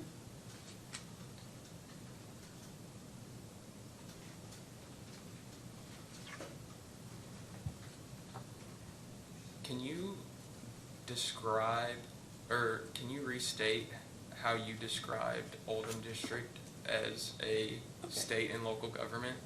Okay. Let's assume, well, let me back up, okay. Let's assume that Oldham District is a local government, okay? It is under the law, it is a special purpose governmental entity. It's a special district, non-taxing special district, that SPGE, created by Oldham Fiscal Court. And it is a local government entity. Your Honor, we would object. It's asking him to make a legal conclusion about what type of entity is, and Mr. Abner's not. Right, he's asking him to assume for the purposes of this question. Yes. I think that's allowable to ask him to assume, but not to question why Okay. he didn't. Okay, I'm sorry. Thank you. Had you known that Oldham District was a local government entity, And again, from PSC precedents, I don't know that that's accurate at all. okay, But you can ask him to assume if you want to for a hypothetical. okay, for hypothetical purposes, had you known that Oldham District was a local governmental entity, which column would you have chosen? The private or the government?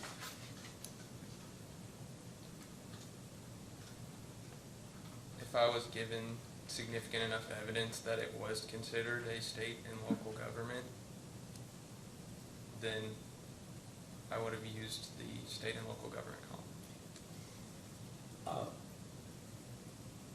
Have you seen any staff reports or any orders from the PSC where they have used for water districts anything other than the private? Well, for any utility,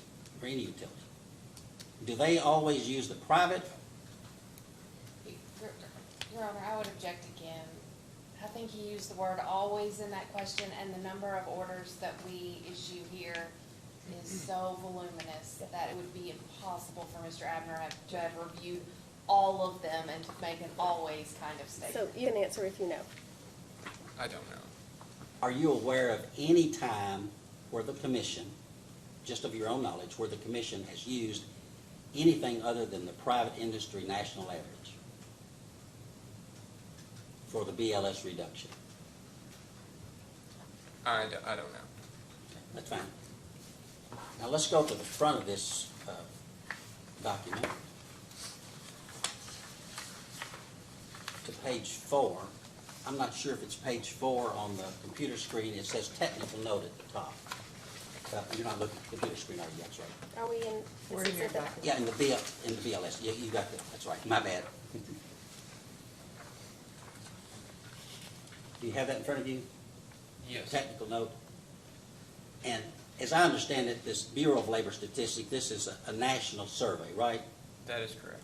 Now let's go down to 1, 2, 3, the fourth paragraph where it says comparing private and public sector data. You see that? Yes. Now, I'm going to read this paragraph to you, and when I get finished, I'm going to ask you if I read it correctly, okay? Incidents of employee benefits in state and local government should not be directly compared to private industry. Differences between these sectors stem from factors such as variation in work activities and occupational structures. Manufacturing and sales, for example, make up a large part of private industry work activities, but are rare in state and local government. Did I read that correctly? Yes.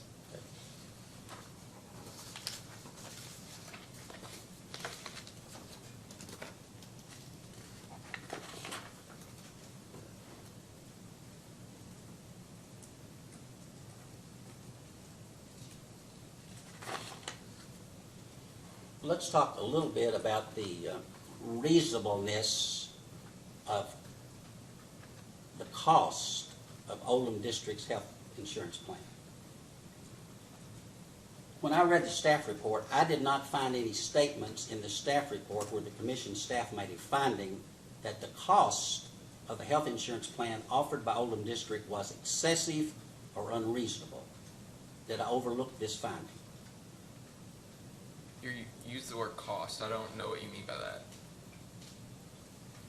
They produced information that showed how much they paid per month per employee, correct? Correct. And that's what I meant when I say the cost of it.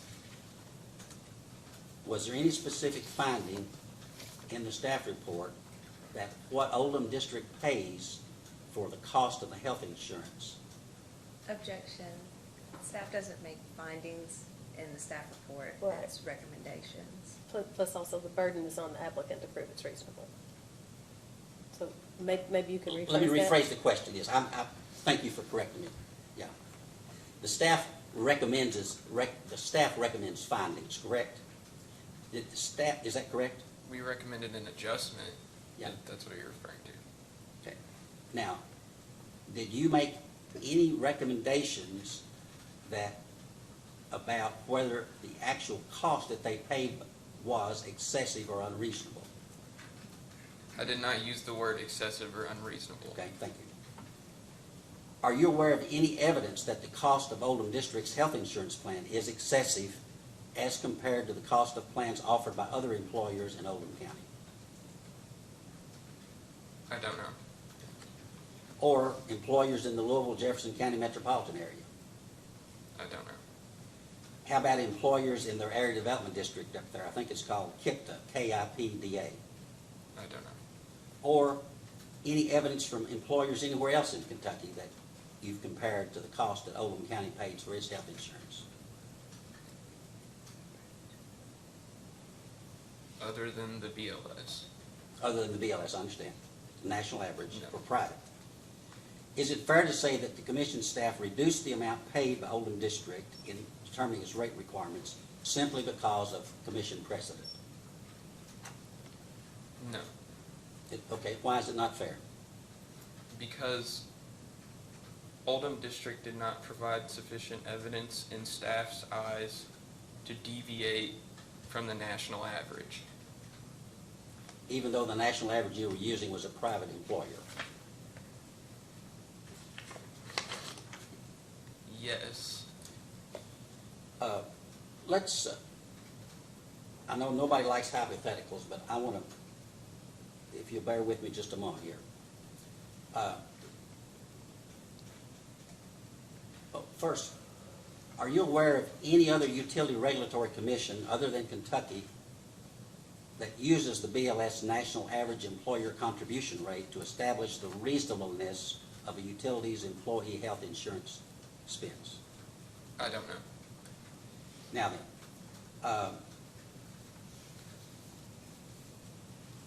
let's assume that you've got two water utilities that are identical in all respects except what they pay for their employee health insurance policies. Each utility contributes 100% toward the cost of employees' policy. For simplicity purposes, let's say that all employees own a single coverage, and the cost of an employee policy for water utility A is $10,000 a year for their to pay 100% is their cost is $10,000. And the other exact utility, their cost is half that. It's $5,000 a year, okay? For each employee. Now, if you applied the BLS national average to both utilities, you would only allow 79% of each utility's contribution toward the cost of the employee policy and would disallow the remaining 21%.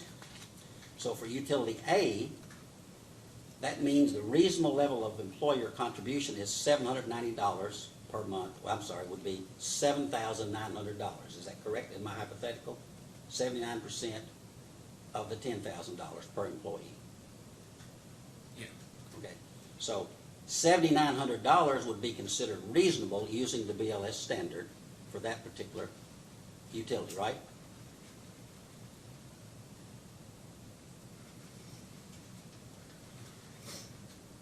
I don't think that, Okay, would you agree that in your revenue requirement, the revenue requirement you would calculate for that utility would be $790 per year per employee?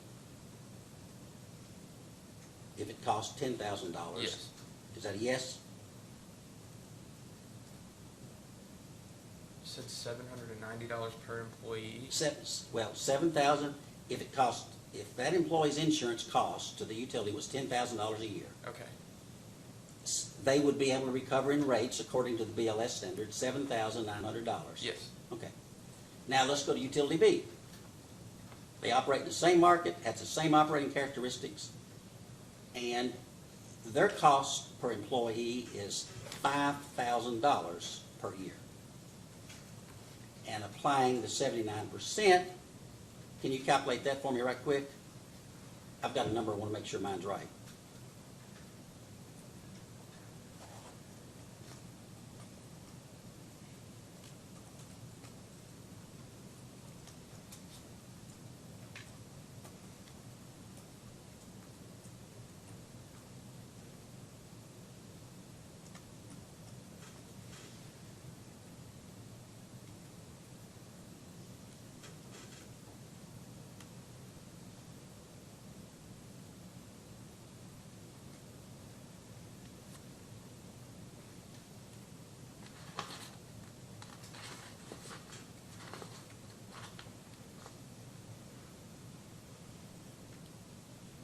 I don't think we have to test his ability to do math in his head. Okay. I mean, I'm going 79% to of represent to you that the cost is $3,950.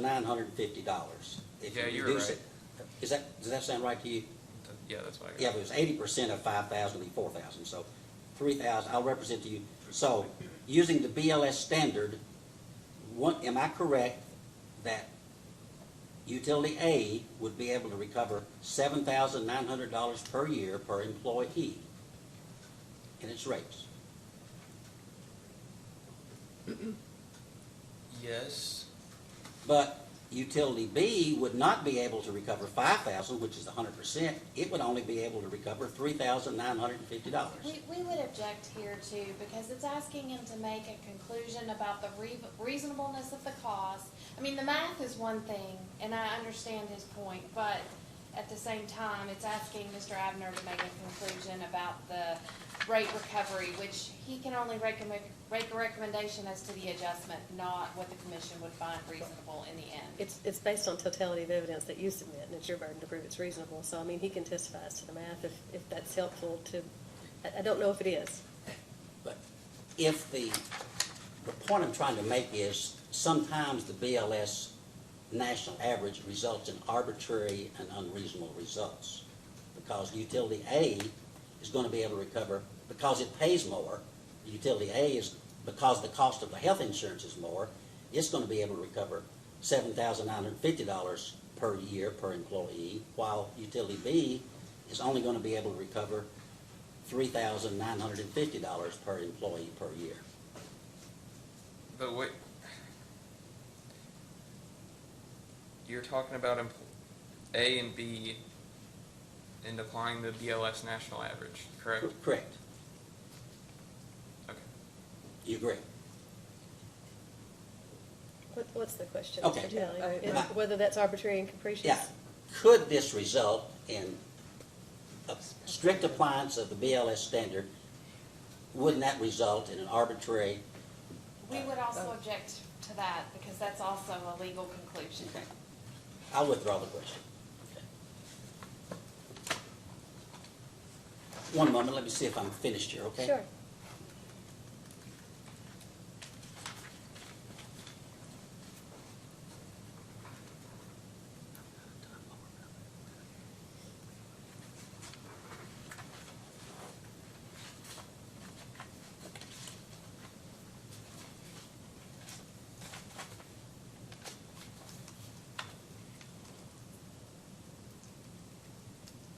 Off the top of your head, are you aware of whether, let me rephrase the question.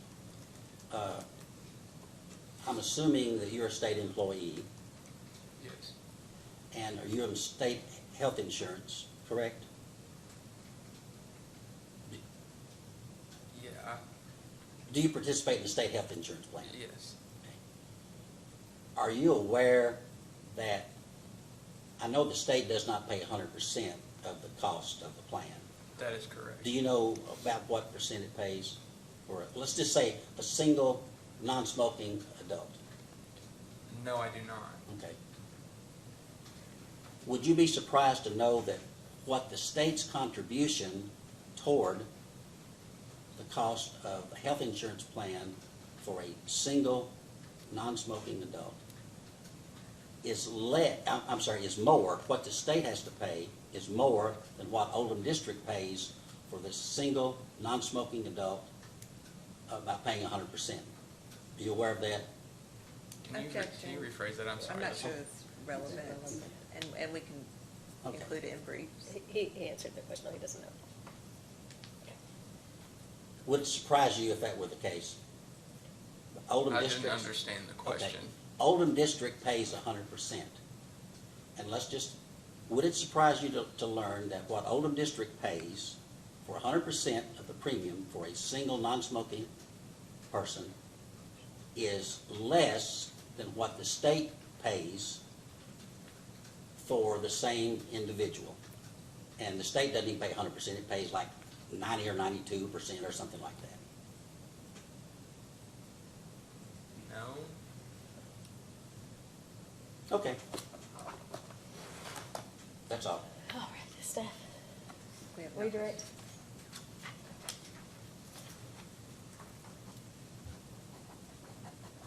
Commissioner Reagan? Nope. We don't regulate municipalities, right? Correct. Okay, those are government agencies. Correct. Okay, so we don't have a lot of information about how government agencies do their rates. Okay. Recross. No. Okay. All right. Any further witnesses from staff? All right, you can be excused from the witness stand, Mr. Abner. Vice Chair, could I consult with my client just a moment to see if I need to bring one of them back for rebuttal? Absolutely, that was going to be my next question. Oh, thank you. Lawyers think alike. Yep. I don't think we'll need a recess, but unless, Nope. I don't think we'll need a recess. Okay, that's fine. You can have a minute to confer.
Vice Chair, we rest our case. Okay.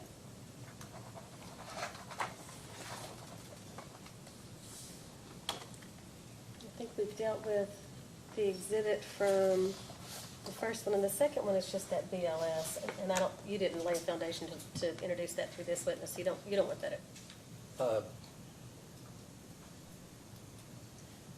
Yeah, I move that be introduced. Is that the, No article? objection. You don't object? Okay, Thank you. no objection. Zip- Oldham hearing exhibit number 2. Thank you for Mhm. catching my mistake. No, it's fine. All right.